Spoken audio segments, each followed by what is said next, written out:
दोस्तों, कुछ दिनों पहले एक फर्स्ट क्लास के बच्चे ने मुझसे एक सवाल पूछा कि भैया, अक्सर मैं यह सोचा करता हूँ कि नंबर्स कितने सारे होते हैं। पहले जब मैं छोटा था तो मुझे केवल 10 तक काउंटिंग सिखाई गई थी। उसके बाद फिर मुझे 100 तक काउंटिंग सिखाई गई और अब मैं 1000 तक काउंटिंग करना सीख गया हूँ। लेकिन यह नंबर्स अभी भी खत्म नहीं हो रहे हैं। आखिर यह नंबर कब खत्म होंगे? इनका एंड कहाँ पर है? तो उसकी यह बात सुनकर मैं काफ़ी हैरानी में पड़ गया, क्योंकि बचपन में मुझको भी यह सवाल आया करता था। तो फिर मैंने उसको बताया कि यह नंबर्स कभी भी खत्म नहीं होंगे, यह चलते ही जाएंगे। मैंने उसको कहा कि इन नंबर्स को कोई भी काउंट नहीं कर सकता, यह चलते ही रहेंगे, क्योंकि यह इनफाइनाइट होते हैं, यह इन्फिनिटी तक चलते रहेंगे। तो फिर उसने मुझसे पूछा कि भैया, यह इन्फिनिटी क्या होती है? इसके बारे में तो मैंने कभी नहीं सुना, मुझे इसको देखना है, यह कैसी दिखती है, इसके बारे में मुझे जानना है। मैंने उससे कहा कि मैं तुम्हें इसे नहीं दिखा सकता, क्योंकि आज तक मैंने भी इसको नहीं देखा। मेरी इस बात को सुनकर वो काफ़ी दुखी हुआ। लेकिन फिर मैंने उससे कहा कि क्या कभी तुमने आसमान में स्टार्स को काउंट किया है? तो उसने कहा, हाँ, मैंने स्टार्स को काउंट करने के लिए कई बार ट्राई किया, लेकिन हर बार मैं उनकी गिनती भूल जाया करता हूँ और आज तक मैं पूरे स्टार्स को काउंट नहीं कर पाया। तो मैंने कहा कि तुम उनको इसलिए काउंट नहीं कर पाओगे क्योंकि आसमान में इनफाइनाइट स्टार्स होते हैं। उसने मुझे काफ़ी हैरानी से देखा। फिर मैंने उससे कहा कि इस दुनिया में जितने भी रेत के कण हैं, उससे भी ज़्यादा अंतरिक्ष में तारे होते हैं। फिर अगले ही पल उसने मुझसे पूछा कि क्या रेत के कण भी इनफाइनाइट है? तो मैंने कहा, हाँ बिल्कुल, क्योंकि तुम उनको गिन नहीं सकते। फिर उसने कहा कि क्या मेरे सिर पर बाल भी इनफाइनाइट हैं, क्योंकि मैं उनको भी नहीं गिन पाता हूँ। उसके इन सवालों से मैं काफ़ी हैरानी में आ रहा था, क्योंकि उसके मन में इन्फिनिटी को जानने की काफ़ी ज़्यादा इच्छा थी। उसने मुझसे पूछा कि क्या एक ही तरीके की इन्फिनिटी होती है या फिर कई सारी इन्फिनिटीज़ होती हैं, पर उसको इन नई नई चीज़ों के बारे में जानकर मज़ा काफ़ी आ रहा था। इसी तरह बचपन में हम सबके मन में ऐसे ही अजीबोगरीब सवाल आते थे। पर चलिए आप बताइए कि आखिर क्या है इन्फिनिटी? What is infinity? क्या कभी न खत्म होने वाले नंबर को आप इन्फिनिटी कहोगे, या फिर अंतरिक्ष में अनगिनत तारों को आप इन्फिनिटी कहोगे, या इस दुनिया में मौजूद रेत के जर्रों को इन्फिनिटी कहोगे, या फिर खाली पेपर पर इन्फिनिटी का सिंबल बनाने को आप इन्फिनिटी कहोगे? क्या हमारे लिए इन्फिनिटी को समझना इतना आसान है, या फिर इन्फिनिटी हमारी सोच से भी परे है? एल्बर्ट आइंस्टीन ने एक बार कहा था कि दो चीजें इनफाइनाइट हैं, एक हमारा ब्रह्मांड और दूसरा इंसान की मूर्खता।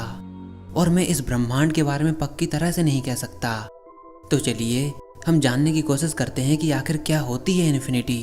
तो हम में से ज़्यादातर लोगों ने इन्फिनिटी को अपनी मैथ्स की किताबों में देखा होगा, और क्योंकि सबकॉन्शियसली हमको यह मालूम होता है कि मैथ्स में केवल नंबरों को पढ़ाया जाता है, इसलिए हम यह मान लेते हैं कि इन्फिनिटी भी एक नंबर है।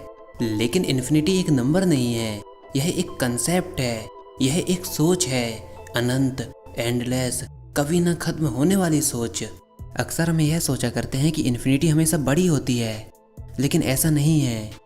इन्फिनिटीज छोटी भी होती हैं, लेकिन इन्फिनिटी का कोई फिजिकल सिग्निफिकेंस नहीं होता। और अगर हम यह मान लें कि इन्फिनिटी रियलिटी में एग्जिस्ट करे, तो चारों तरफ डिस्ट्रक्शन ही डिस्ट्रक्शन होगी, चारों तरफ तबाही मच जाएगी। वैसे मैथ्स में दो चीज़ों का फिजिकल सिग्निफिकेंस नहीं है। पहली चीज़ है जीरो और दूसरी चीज़ है इन्फिनिटी। किसी भी चीज़ के ना होने को जीरो कहा जाता है, और जब कोई चीज़ है ही नहीं तो उसके बारे में हम कैसे जान पाएंगे? वैसे ही इन्फिनिटी, एंडलेस, जो कि कभी खत्म ना हो, जहाँ तक कभी हम पहुँच ना पाएं, जिसको हम काउंट नहीं कर सकते, वह है इन्फिनिटी। चलिए मान लीजिए, अगर एक बार आप इन्फिनिटी को काउंट कर लेते हो, उसको छू लेते हो, उसको अचीव कर लेते हो, तो वह चीज़ इन्फिनिटी नहीं कहलाएगी, क्योंकि आपने उसको काउंट कर लिया, उसको अचीव कर लिया। और इन्फिनिटी तो ऐसा कंसेप्ट है जिस तक हम कभी पहुँच ही नहीं सकते। प्राचीन काल से ही इन्फिनिटी के बारे में लोग जानते रहे हैं, जैसे कि जीनोफिलिया, जो कि एक काफ़ी बड़े ग्रीक फिलोसोफर थे। उन्होंने अपने एक फेमस पैराडॉक्स के चलते यह बताया कि कैसे एक ग्रीक का सबसे ताकतवर योद्धा हरकुलस एक कछुए को रेस में नहीं हरा सकता। और उनका यह पैराडॉक्स आज भी स्कॉलर्स को परेशान करता है। हालांकि उनका यह पैराडॉक्स तभी पॉसिबल है जब इन्फिनिटी रियल दुनिया में एग्जिस्ट करे। वैसे जीनो पैराडॉक्स पर मैं 2 वीडियो ऑलरेडी बना चुका हूँ, जिसकी लिंक आपको ऊपर आई बटन में और नीचे डिस्क्रिप्शन में मिल जाएगी। इसके बाद पाइथागोरस और उनके फॉलोअर्स यह बिलीव करते थे कि इस दुनिया में हर एक एस्पेक्ट को होल नंबर के अरेंजमेंट के संग समझाया जा सकता है। होल नंबर जो कि 0 से स्टार्ट होते हैं, जैसे कि 0, 1, 2, 3, 4, पर उनकी यह सोच तब टूटी जब उन्हीं का सबसे फेमस पाइथागोरस थ्योरम सामने आया। उन्होंने ऑब्जर्व किया कि जो स्क्वायर का डायगोनल है वह होल नंबर के सीक्वेंस से अलग होता है। इसको ऐसे समझिए, मान लीजिए आप एक ट्राइंगल लेते हैं जिसका बेस और परपेंडिकुलर 1 है, तो पाइथागोरस थ्योरम के अनुसार उस ट्राइंगल की हाइपोटेन्यूज √2 होगी, और √2 एक होल नंबर नहीं है। इसलिए पाइथागोरस की यह सोच कि सारी चीज़ें होल नंबर के सीक्वेंस से बनती हैं वह गलत साबित हुई, क्योंकि आज हम सबको पता है कि √2 पाई की तरह ही एक इरेशनल नंबर है, जिसकी पॉइंट के बाद एंडलेस नॉन रिपीटिंग वैल्यू होती है, जैसे कि पाई के केस में होती है। इससे इन्फिनिटी का आइडिया होने लगा था। हालांकि प्लेटो और अरिस्टोटल दोनों ही कॉमन आइडिया पर बिलीव करते थे, वह एक्चुअल इन्फिनिटी को नहीं मानते थे। इसलिए वह इसको एक्चुअल इन्फिनिटी ना कहकर पोटेंशियल इन्फिनिटी कहते थे, क्योंकि उनका ऐसा मानना था कि लिमिटेड टाइम में एंडलेसली किसी भी चीज़ को काउंट नहीं किया जा सकता। फिर इसके बाद इनफाइनाइटली स्मॉल नंबर की प्रॉब्लम के कारण 17वीं शताब्दी में कैलकुलस की डिस्कवरी हुई। इसकी डिस्कवरी न्यूटन और लेबनीज के द्वारा की गई थी। कैलकुलस में हमको इनफाइनाइटली स्मॉल नंबर की ज़रूरत होती है, जिनको इनफाइनाइटसिमल्स कहा जाता है। यहाँ से यह बात साबित होती है कि इन्फिनिटीज केवल बड़ी ही नहीं होती, वह छोटे स्केल में भी होती हैं। जैसे नंबर 1 और 2 के बीच में इनफाइनाइट नंबर हो सकते हैं। चलिए अब हम टाइप ऑफ इन्फिनिटीज़ के बारे में जानते हैं कि इन्फिनिटीज़ कितनी तरह की होती हैं। तो नंबर 1, काउंटेबल इन्फिनिटी। इनको काउंटेबल इन्फिनिटी कहना गलत होगा, क्योंकि हम इन्फिनिटी को कभी काउंट नहीं कर सकते, इसलिए हम इसको बोलते हैं लिस्टेबल इन्फिनिटी, यानी कि ऐसी इन्फिनिटी जिसको लिखा जा सके। खैर, हम इन्फिनिटी को कभी लिख तो नहीं सकते, लेकिन हम यह मान लेते हैं कि हम इन्फिनिटी को अप्रोच कर चुके हैं। इससे पहले आप इस डायग्राम को देखिए। इसमें सबसे पहले है नेचुरल नंबर्स, ऐसे नंबर्स जो कि 1, 2, 3, 4 ऐसे स्टार्ट होते हैं। अब इसके ऊपर है होल नंबर जो कि 0 से स्टार्ट होते हैं, 0, 1, 2, 3 ऐसे ही चलते चलते इन्फिनिटी तक। अब इसके ऊपर हैं इंटीजर्स, जिसमें पॉजिटिव नंबर के साथ साथ नेगेटिव नंबर्स भी होते हैं, जैसे कि -2, -1, 0, 1, 2, 3। अब इसके ऊपर हैं रैशनल नंबर, जिनको फ्रैक्शन में लिखा जा सके, जैसे कि 1/2, 3/2, 5/1 ऐसे ही। और फाइनली इसके ऊपर हैं रियल नंबर्स, जिसमें सारे नंबर्स होते हैं, जैसे कि इर्रेशनल नंबर, जिसमें पाई, √2 ऐसे नंबर्स आते हैं। चलिए अब हम जानते हैं कि काउंटेबल या फिर लिस्टेबल इन्फिनिटी क्या होती है। तो ऐसी इन्फिनिटी जिसको लिखा जा सके, जैसे कि नेचुरल नंबर के सेट 1, 2, 3, 4, 5, 6 ऐसे ही चलते जाइए इन्फिनिटी तक, यानी कि नेचुरल नंबर का सेट काउंटेबल इन्फिनिटी का एग्जाम्पल है, जिसको लिखा जा सकता है, जिसको लिस्ट किया जा सकता है। हालांकि हम इन्फिनिटी को कभी काउंट तो नहीं कर सकते, लेकिन हम यह मान सकते हैं कि हम इन्फिनिटी को अप्रोच कर चुके हैं। तो इसी तरह होल नंबर भी काउंटेबल इन्फिनिटी में आते हैं, और ऐसे ही इंटीजर्स भी काउंटेबल इन्फिनिटी में आते हैं। जैसे कि मान लीजिए हम 2 सेट लेते हैं, पहला सेट है नेचुरल नंबर का और दूसरा सेट है इंटीजर्स का। तो हम पहले सेट को दूसरे सेट से करस्पॉन्ड करते हैं, उसको जोड़ते हैं, इसका सही नाम होगा उनकी मैपिंग करते हैं। तो यह दोनों सेट, पहला सेट नेचुरल नंबर का जो कि इन्फिनिटी तक जाता है, और दूसरा सेट इंटीजर्स का, वह भी इन्फिनिटी तक जाता है। तो जब आप इनको कंबाइन करते हो, इनको मैप करते हो, तो यह दोनों इन्फिनिटीज बराबर ही होंगी, जो कि काउंटेबल इन्फिनिटी होगी। अगर आपने मैथ्स में सेट या फिर ग्रुप थ्योरी पढ़ी है तो आप इसको अच्छे से समझ पा रहे होंगे। चलिए अब हम एक बार फ्रैक्शंस को भी देख लेते हैं।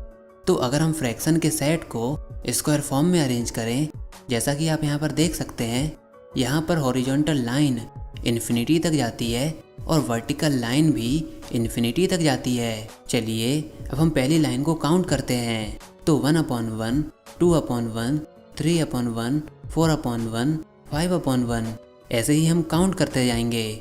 और क्योंकि यह पहली लाइन इन्फिनिटी तक जाती है, तो कभी हम दूसरी लाइन पर पहुंच ही नहीं पाएंगे। तो क्या इसका मतलब ये है कि फ्रैक्शन के सेट काउंटेबल इन्फिनिटी नहीं होते? नहीं, ऐसा नहीं है। फ्रैक्शन के सेट काउंटेबल इन्फिनिटी की कैटेगरी में आते हैं और इसके बारे में हमको बताया जॉर्ज कैंटर ने। क्योंकि हम फ्रैक्शन की इन्फिनिटीज़ को समझ नहीं पा रहे थे तो उसका आइडिया कैंटर ने हमको दिया। उन्होंने कहा फ्रैक्शन की इन्फिनिटीज़ को हम डायगोनली सॉल्व कर सकते हैं। जैसा कि आप इस डायग्राम में इन एरोस को देख सकते हो। तो अगर हमने इन फ्रैक्शंस को डायगोनली लिखना चालू किया तो हम इनको ईजिली लिस्ट कर सकते हैं और तब यह कहलाएगी काउंटेबल इन्फिनिटी। मैं जानता हूँ यहाँ पर थोड़ा कॉम्प्लिकेटेड हो रहा है, लेकिन आप इसको थोड़े ध्यान से सोचिएगा। यानी कि बात सिंपल सी है, अगर आप नंबर्स को लिस्ट कर सको तो वो आती है काउंटेबल इन्फिनिटी की कैटेगरी में, और अगर ऐसा ना हो तो दूसरे टाइप की कैटेगरी है अनकाउंटेबल इन्फिनिटी। इसके लिए हम रियल नंबर्स की लिस्ट बनाएंगे जिसके अंदर सारे रियल नंबर्स मौजूद होंगे। और रियल नंबर कितने होते हैं? इनफाइनाइट। अब इसको समझने से पहले हमको यह समझना होगा कि रियल नंबर को डेसिमल्स में लिखा जा सकता है और यह डेसिमल्स हमेशा एक्सपेंड हो सकते हैं, जैसे कि 0.3333, ऐसे ही कंटिन्यूसली। जैसे कि पाई की वैल्यू, हम उसकी कितनी सारी वैल्यू कैलकुलेट कर चुके हैं और अभी भी करते ही जा रहे हैं। पर सपोज हम ये मान लेते हैं कि रियल नंबर काउंटेबल होते हैं तो हम उनको लिख सकते हैं। हम उनको लिस्ट में लिख सकते हैं, जैसा कि आप यहाँ पर देख रहे होंगे। यहाँ पर हर एक रो एक नया नंबर है और हर एक कॉलम उस नंबर का एक्सपेंशन है, जैसा कि आप इस डायग्राम में देख सकते हो। अब हम हर एक रो के डायगोनल के एक एलिमेंट को लेते हैं और एक नए नंबर को बनाते हैं। अब इस डायगोनल से बने हुए नए नंबर के हर एक एलिमेंट को हम अपने अकॉर्डिंग चेंज कर देंगे, जैसे कि 1 की जगह पर 2 लिख सकते हैं, 4 की जगह पर 5 लिख सकते हैं, 6 की जगह पर 7 लिख सकते हैं।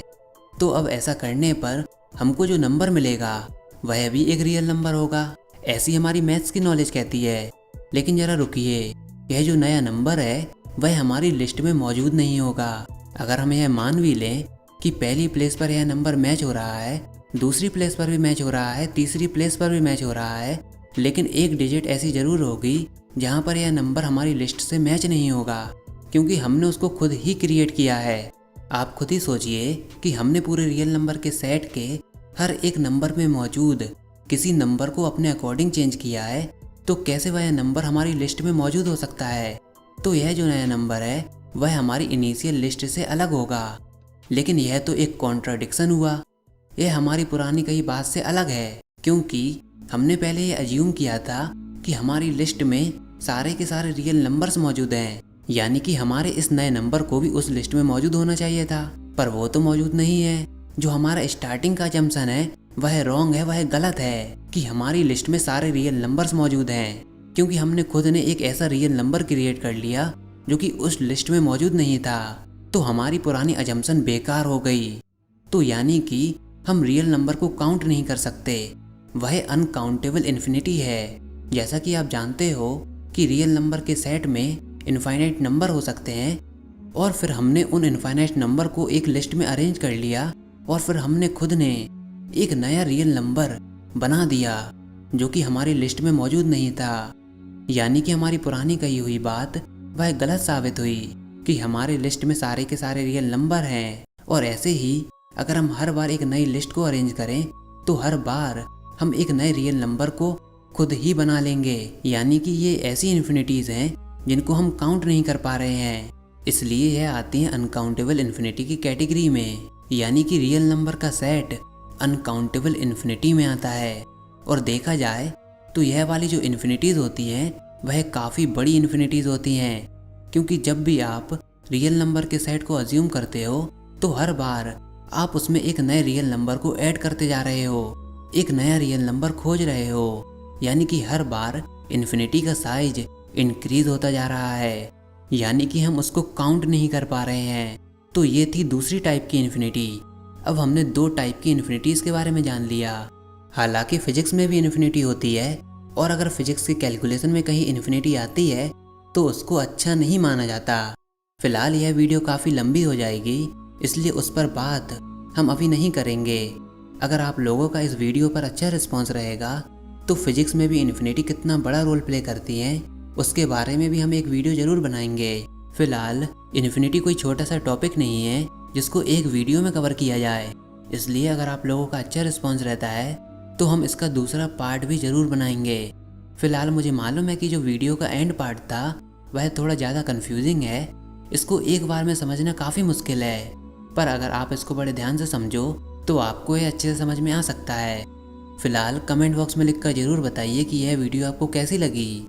इस वीडियो को लाइक कीजिए, अपने दोस्तों के साथ शेयर कीजिए, और अगर आपने हमारा चैनल अभी तक सब्सक्राइब नहीं किया तो इसको सब्सक्राइब कर लीजिए ताकि आगे आने वाली कोई वीडियोज़ और अपडेट्स आपसे मिस ना हो पाएँ।